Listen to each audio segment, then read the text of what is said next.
السلام عليكم ورحمة الله وبركاته. بسم الله الرحمن الرحيم. ربنا لا تؤاخذنا إن نسينا أو أخطأنا. ربنا ولا تحمل علينا إصرا كما حملته على الذين من قبلنا. ربنا ولا تحملنا ما لا طاقة لنا به. واعف عنا واغفر لنا وارحمنا. أنت مولانا فانصرنا على القوم الكافرين.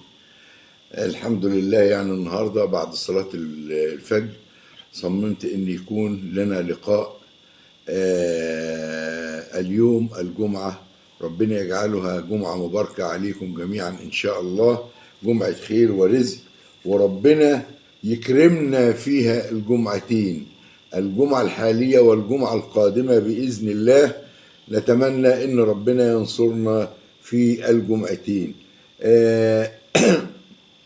ده يعني المطلوب يعني بنطلب من ربنا ان يكون لنا حظ كبير وحظ اوفر في هاتين الجمعتين ان شاء الله.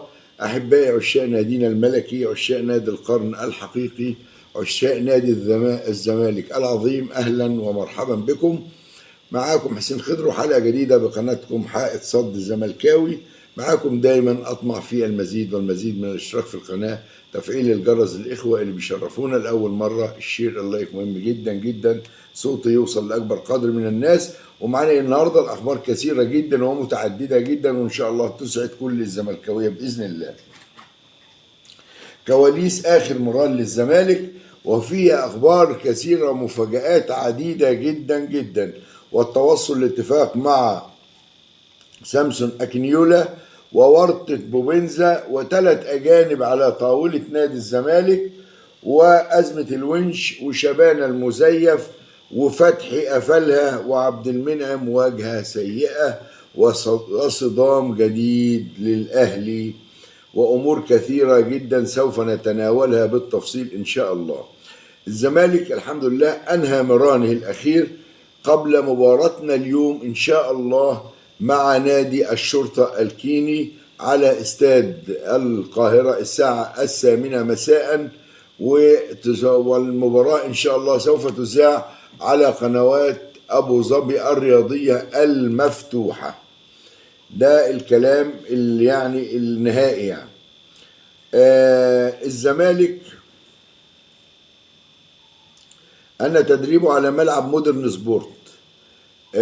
ده يا جماعة ملعب فرعي لاستاد القاهرة، ملعب فرعي لاستاد القاهرة، طبعا واخده حق انتفاع نادي مودرن سبورت. والزمالك تقدم بالشكر للسيد وليد دعبس على السماح لنادي الزمالك بالتدريب على هذا الملعب الفرعي. في التدريب تمت إصابة أحمد عبد الرحيم إيشو بشد في العضلة الخلفية. مش عارف انا حكايه، احنا هنبداها بقى اصابات، يا اخي ربنا يجعلها ان شاء الله اخر الاصابات باذن الله. الفريق اتدرب على ضربات الترجيح، وان شاء الله لا نحتاج لها، وان شاء الله يكون الفوز حليفنا في هذه المباراه باذن الله. شهد تدريب نادي الزمالك تدريبات خاصه جدا جدا للاعب حمزه المسلوسي. واضح ان الهجمات نادي الزمالك هتبدأ من عنده بعد ما حسام عبد المجيد يعني بعض الكور الكثيرة منه كانت بتبقى مقطوعة، فالاعتماد هيكون على حمزة المسلوسي من خلال توجيهات تمت لهذا اللاعب من قبل جوزيه جوميز. كمان تدريبات الزمالك او في التدريبات نفسها كان جوميز بتدريب الفريق وعينه على مباراة السوبر الإفريقية إن شاء الله الجمعة القادمة. شاهد برضو تفوق كبير جدا للاعب كونراد مشلاك اللي ظهر بصورة ملفتة جدا للنظر، سرعة فائقة وتسديدات متقنة جدا جدا. عمر فرج أيضا انسجم مع فريق الكرة، وجوميز برضو كان مركز من خلال التدريبات مع محمد حمدي رغم انه لن يشارك في هذه المباراة. الزمالك في المباراة هيلعب بنفس الزي اللي لعب بيه، ودي يعني يعني واجهة سيئة جدا لنادي الزمالك انه ما يخلصش الزي بتاعه ويكون موجود، خاصة وانه يعني اجرى العقود من اكتر من شهر، وكان المفروض ان الزي يكون موجود. لكن الوضع بيقول ان الزمالك هيلعب برضه بنفس الزي اللبني والشرط الاسمر. ده اللي واصل لنا حتى الان. وحتى الشركة كمان، في شركة اسمها شركة سبورتكس أو سبورتكس، ديت الشركة ديت برضو يعني بتتهم نادي الزمالك إنه سرق الديزاين بتاعها وحاجات من هذا القبيل. يعني الزمالك ملوش علاقة، الزمالك ملوش علاقة أبدا. ده يعني قال لك إن التيشيرت اللي لبسه الزمالك في التدريب ده خاص بهذه الشركة ومن تصميم هذه الشركة، وان يعني الزمالك اتصور بيه وبيدي تهديد للزمالك ان الزمالك ما يلبسش هذا التيشيرت مرة اخرى. الزمالك ليس له اي علاقة، هذا التيشيرت خاص بشركة زاس. فاي مشكلة تحدث لهذه الشركة يكون مع الشركة الام اللي هي شركة زاس اللي الزمالك متعاقد معاها. دي حاجة.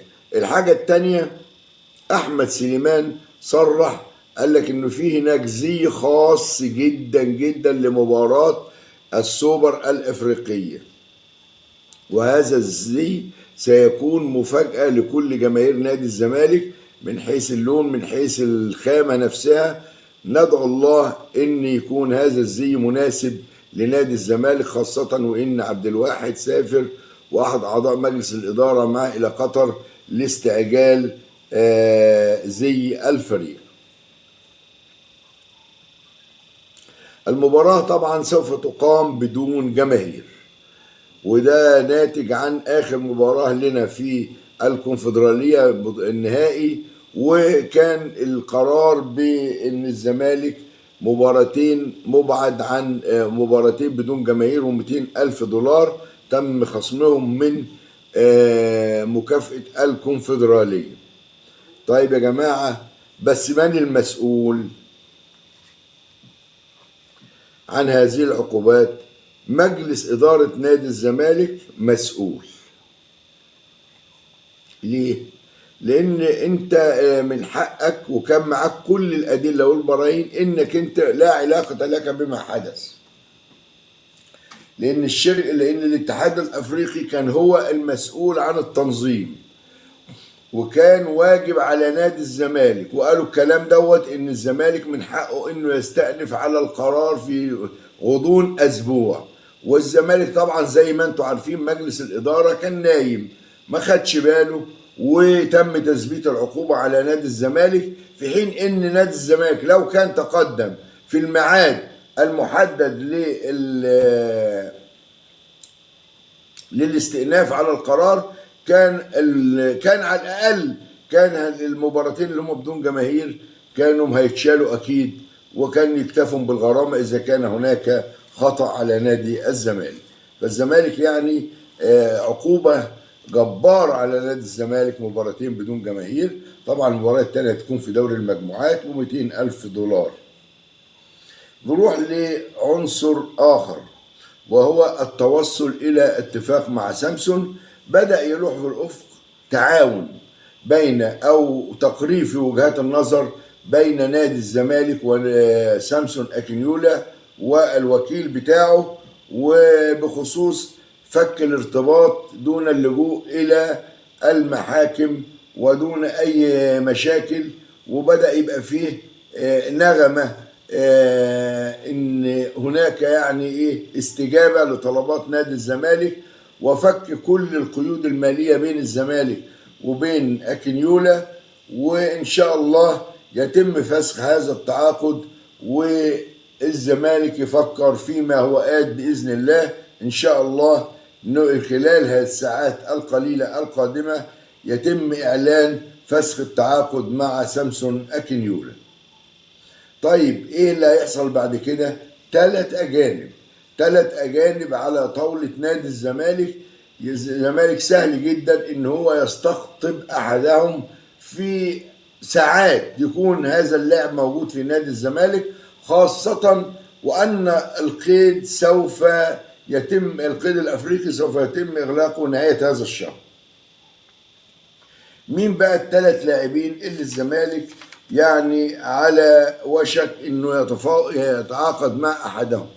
طبعا في سفيان فيجولي، وسفيان فيجولي دوت لاعب يعني بعد شهرين، يعني هو 24 سنة و10 شهور على ما أظن، يبقى عنده 35 سنة، إنما لاعب مميز جدا.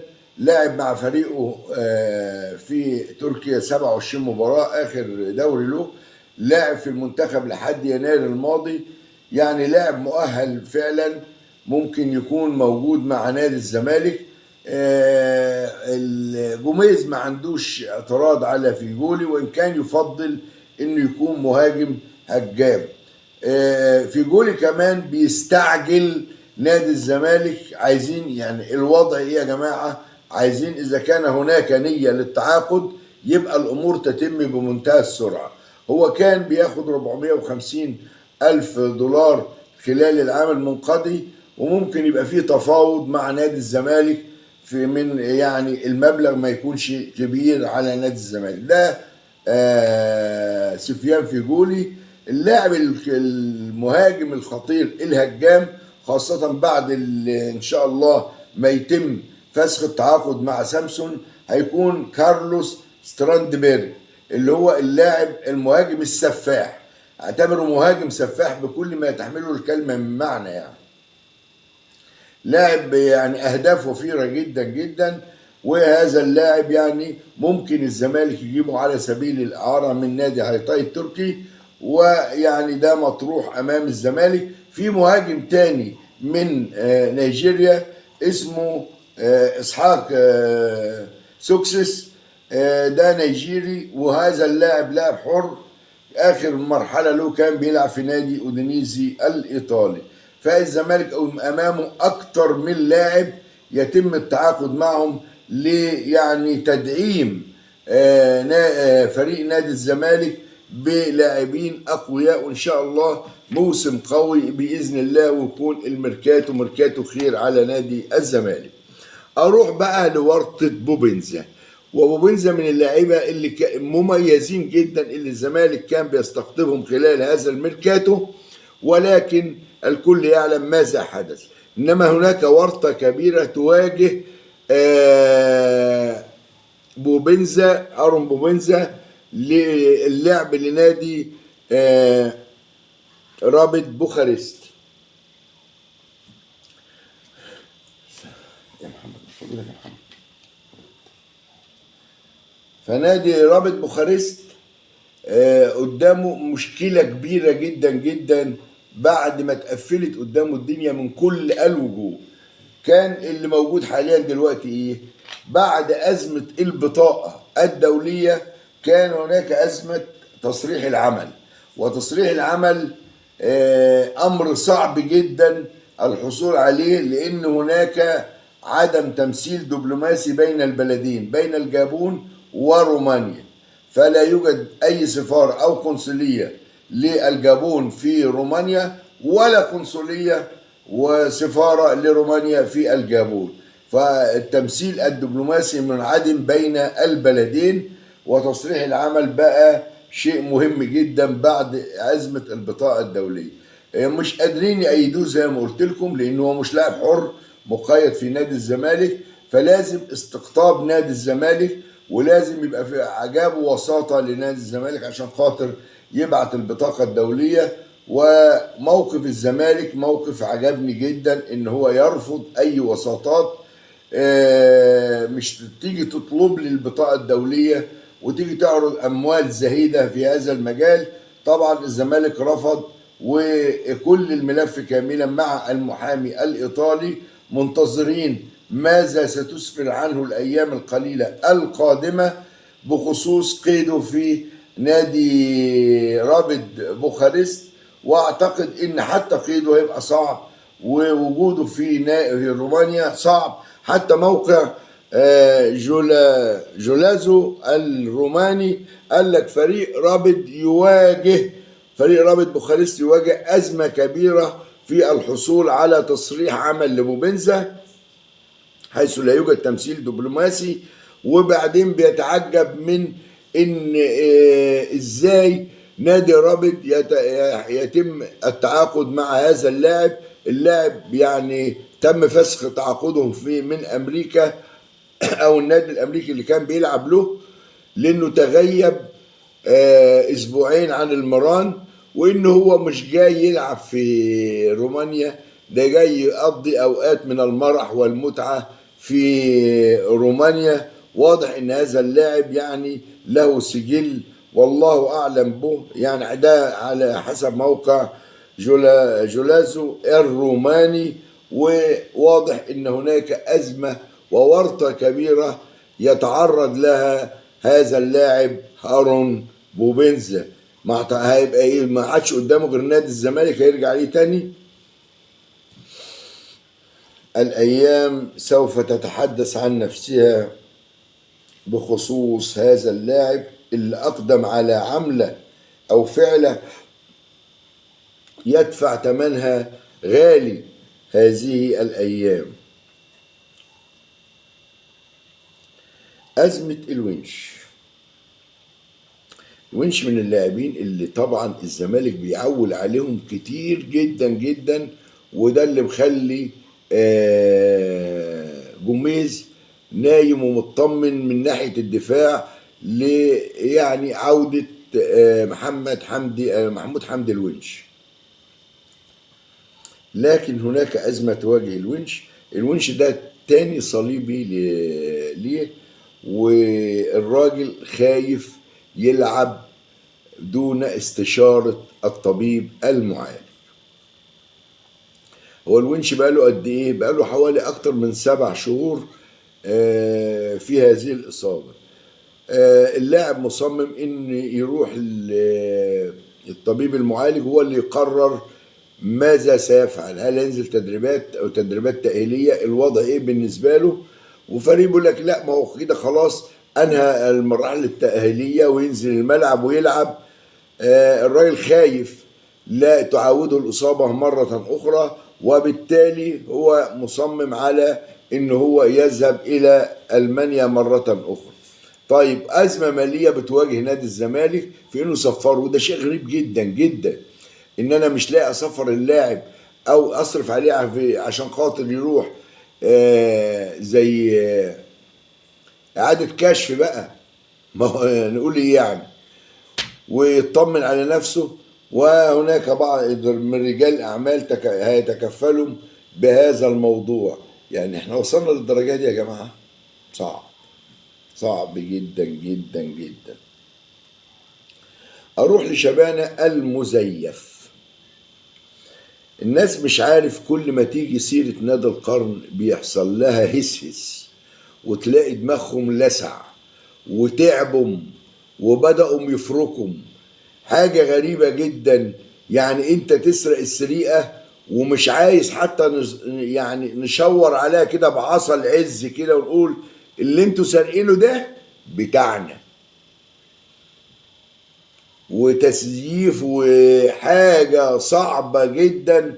يعني هذا المدعو محمد شبانة واللي قاعد في قناة المفروض انها تخص الزملكاوي هاني العتال، واللي كان مرشح على نائب الرئيس نادي الزمالك، يقعد يتكلم فيها هذا الكلام بكل فجاجة، ويقول لك ايه، يجيب تصريحات للسيد الدكتور كمال درويش. بدأت تصريحات قال لك يعني يجب على الجماهير أن تصبر على الإدارة، والإدارة يعني أمامها مهام كبيرة جدا، والمفروض أن الجماهير تصبر على الإدارة. قال لك كده شيء جميل ماشي أتقبله، جوميز مدرب جيد للغاية ويجب على الجماهير أنها تصبر على هذا المدرب، وهو مدرب السي في بتاعه مميز جدا جدا. قال لك برضه ماشي بيدعم نادي الزمالك. ده كلام شبانة. الزمالك في مرحلة انتقالية، والزمالك سيكون إن شاء الله له شأن كبير. ده قال لك كل ده عادي ومقبول إن يقولوا كمال درويش عايز يلاقي، بص بقى، عايز يلاقي اعذار للزمالك، الازمات اللي بيمر بها الزمالك ازمات ضخمه، ويهول يعني، حتى الكلام العادي هو بيضرب فيه. لكن اللي مش معقول بقى ان كمال درويش يقول من خلال باقي التصريحات، يقول لك مصطفى مراد فهمي غير اللوائح لاعطاء الاهلي نادي القرن. هنا بقى اقف واقول له لا، انت مش عشان خاطر كنت رئيس النادي وعايز تشيل من على رقبتك انك انت نادي القرن، ونادي القرن ما هو يعني مليار مرة اتكلمنا في الموضوع ده، والله العظيم انت لو اتكلمت في هذا الموضوع مليون مليار مرة كلامك مزيف، لان الحقيقة واضحة وضوح الشمس، ومش محتاجة انك تتكلم وتقعد بقى يعني الاعلام خد الكلمتين دول وعمال كل واحد على منصه عمال يتكلم ازاي والزمالك انتوا ايه يعني، هي سرقة وسرقة لذيذة كمان، وعمالين تلفوها بسلفان وتبعدوها عن صاحبها. لا، صاحبها نادي الزمالك. والكلام، وقعد يقول لك الكلام اللي بيتقال التسعة أكبر من السبعة وعمر السبعة ما تكون أكبر من التسعة، ده كلام مغلوط. ليه؟ لأن النظام اتحط لنادي القرن سنة 94، الكلام اللي كان بيقوله عادل الإيعي. أنا عايزك يا شبانة تجيب لي أي قصاصة ورق بيتبلغ بيها اتبلغ بقى الاتحاد الافريقي من الاتحاد المصري من خلال الاتحاد الافريقي بان نظام البطوله هيحسب سنه 94 بنظام النقاط التراكميه. كذب في كذب. قال لك لان الاهلي كمان كان في الوقت دوت كان واخد، يعني كلام مش مظبوط تماما، الاهلي كان واخد 7 بطولات سنه 94، والزمالك كان واخد 3 بطولات. وكان الزمالك ده السادس. وازاي يا عم، ازاي يعني بتتحسب ازاي، جبتيها ازاي؟ والزمالك من خلال هذا التراكمي في سنة 2000 بقى الفرق بينه وبين الاهلي 3 نقاط فقط. كلام كذب في كذب وتزييف في تزييف، وهذا غير الحقيقة تماما. ليه؟ وروح اسأل مصطفى مراد فهمي نفسه يا أخي في انتخابات النادي الأهلي، في انتخابات النادي الأهلي لما كان مع محمود طاهر، وطلع قال إيه؟ قال أنا ياما خدمت الأهلي في الاتحاد الإفريقي وخدمت الأهلي في نادي القرن، وطلع شوبير يولول في التلفزيون ويقول لك الكلام ده ما حصلش والكلام ده حصل. مصطفى مراد فهمي يعني حي يرزق، ده الراجل ده قال هذا الكلام. انما تقول لي نقاط وتراكمي وتحاول يعني تلبس الباطل ثوب الحق، لا انت مزيف، انت مزيف مليون المية. فبلاش نتكلم سرقة سرقتوها والدنيا كلها عارفة، وعارفة ان الزمالك هو نادي القرن الحقيقي رغم كل اللي بيتقال والنقاط. واحنا ماشيين دلوقتي بالنقاط، والاتحاد الافريقي ماشي بالنقاط. النقاط ايه يا ابني؟ ده بطل، ده اسمه بطل القرن.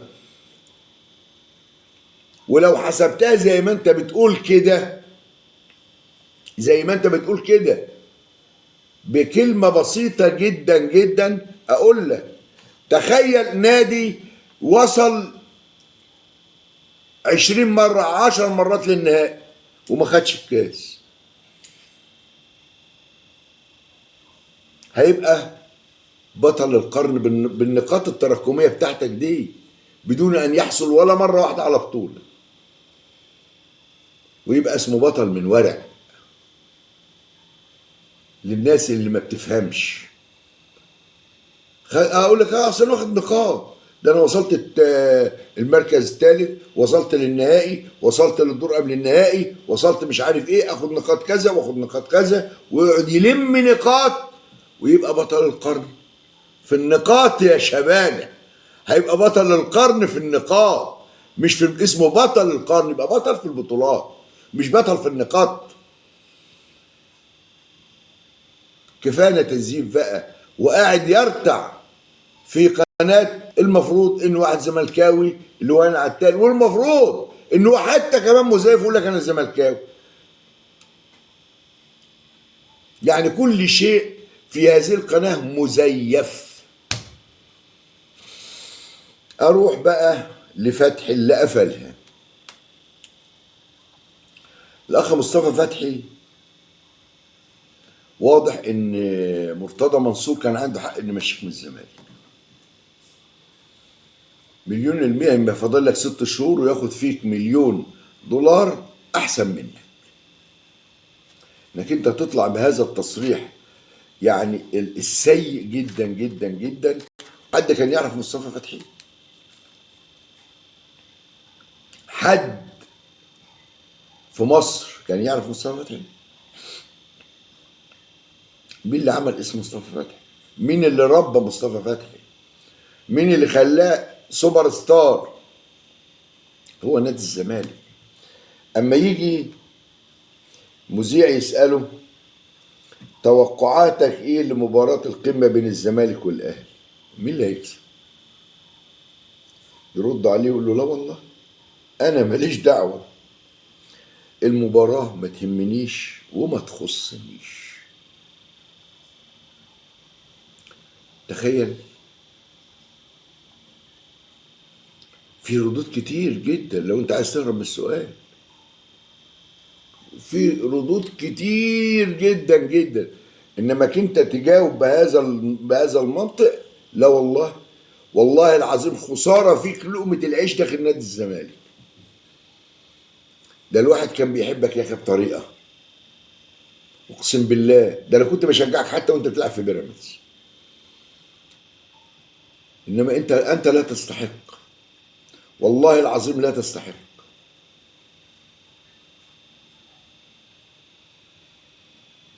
ما يهمنيش الزمالك. كان ممكن تقول لي اقل حاجه مباراه خارج التوقعات، محدش يقدر يحكم عليه، وتطلع من راس ديك. مباراه خارج المقاييس، ممكن اقل فرصا يفوز، وممكن الاكثر فرصا يتغلب. حاجات كتير قوي ممكن تتقال في هذا القبيل. انما انك انت تطلع تقول هذا الكلام، اؤكد ان مرتضى كان عنده حق في انه يمشيك من نادي الزمالك. وقعدنا نتكلم ونقول جاي ومش عارف ايه، وهو راح يجدد 3 سنين مع بيراميدز. يعني ده بقى لجمهور النادي الزمالك خلاص. انسى حد اسمه مصطفى فتحي اللي قفلها ضبه ومفتاح زي ما بيقولوا يعني. فكده خلاص فتحي قفلها وانتهى امره، حتى يعني مجرد ذكره كلاعب او كان لاعب في نادي الزمالك. عبد المنعم بقى، والزيطه اللي اتعملت على عبد المنعم، واحسن مدافع في مصر، وهو اللي جاب الديب من ديله، وهو اللي رايح نيس الفرنسي. واضح يعني ان حتى نيس اكل البلوزه. فمدرب نيس الفرنسي قال في تصريح اذا تم اعتبار محمد عبد المنعم افضل مدافع في الدوري المصري فذلك لان المنافسه في بلده ضعيفه. ياه، شيء سيء جدا جدا. يعني انت سفير سيء فوق العاده الحقيقه اما يبقى نوصل لهذه الدرجه. وهذا التصريح ان صح من مدرب نيس الفرنسي. والمهاجمون في فرنسا غير مصر، يعني احنا بقينا دفاعا وهجوما، والمستوى في مصر غير هنا. ليس لدي شكوك حول إمكانية هذا اللاعب، ولذلك يجب إعطائه القليل من الوقت. واضح إن يعني مش هيصبروا على هذا اللاعب كثيرا، يعني هنديله القليل من الوقت. ده بالنسبة لعبد المنعم. صدام جديد مع النادي الأول، والنادي الأهلي هيعمل صدام تاني، وما عادش ورانا غير هذا النادي كل يوم يعمل لنا مشكلة. والله هذا النادي يعني الواحد بيستغرب من أفعاله. حسام حسن عايز المعسكر يبدأ عشان مباراتين برومانيا المقرر إقامتهم يوم 11 من هذا الشهر ويوم 15 أيضا من نفس الشهر. المباراة الأولى يوم 11 في موريتانيا ويوم 15 في مصر. عايز يعمل معسكر للفريق يوم 1/10. الأهلي قال لك مش هسيب لعيبتي إلا في الأجندة الدولية يوم 7/10. واضح إن هناك يعني صدام جديد سوف يحدث للأهلي مع اتحاد الكرة، وفي النهاية اللي عايزه الأهلي هو اللي بيمشي. طبعا بقى في استقرار كبير على خبير أجنبي للحكام في مصر، خلاص محمد فاروق مع السلامة. وطبعا الأهلي عايز خبير أجنبي للحكام. واضح إن يعني هو في الحكام الأجانب بتلبي رغباته، وعشان كده هو مصمم إنه يكون هناك خبير أجنبي للتحكيم المصري. نروح بقى كمان في حاجة تاني معانا. كابتن محمد عمر، اقولها لك بالاسماء صراحة يعني. كابتن محمد عمر احنا عندنا نطبل والكلام الفارغ التافه اللي بيتقال دوت هيفضل معانا لحد فين؟ محمد عمر بيقول لك الاهلي بيلعب في مصر غلط. ايه ده؟ ايه ده؟ المفروض يلعب في اوروبا. تخيلوا. وايه اللي جرى للناس؟ هو يعني ايه الوضع يعني؟ ايه التصريح الغريب العجيب بتاع محمد عمر ده؟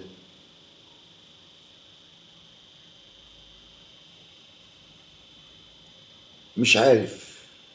الناس دماغها فوت وراحت منها، بقوا عمالين يعجنوا يقولوا اي كلام.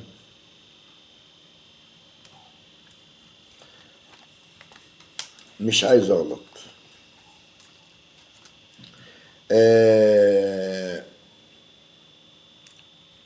جوميز عايز مباراة ودية بعد مباراة الشرطة الكيني استعدادا لمباراة السوبر، وهيسافر الزمالك يوم 24 إن شاء الله إلى السعودية مظفرا بكل أماني نادي الزمالك في العودة بكأس السوبر الأفريقية. الزمالك هيصرف دفعة جديدة من مستحقات اللاعبين. كمان عايز أقول لكم يعني خبر يعني جيد لنادي الزمالك محترم. الزمالك تلقى خطاب من الاتحاد الدولي لكرة السلة برفع إيقاف القيد بسبب اللاعب تيرين هولواي بعد التوصل لاتفاق مع اللاعب، وأصبح الزمالك حر في قيد لاعبي كرة السلة.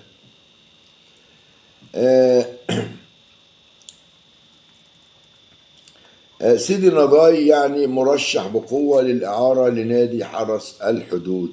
الكلام اللي اتقال عن وليد الكارتي لا أساس له من الصحة. في ناس بتقول لك هو يعني جدد مع بيراميدز، ناس ما جددش، يبقى حر خلال العام القادم.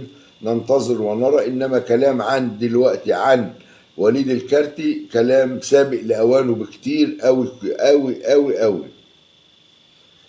فأعتقد يعني كده أكون وصلت اللي معاكم لنهاية حلقتنا الصباحية.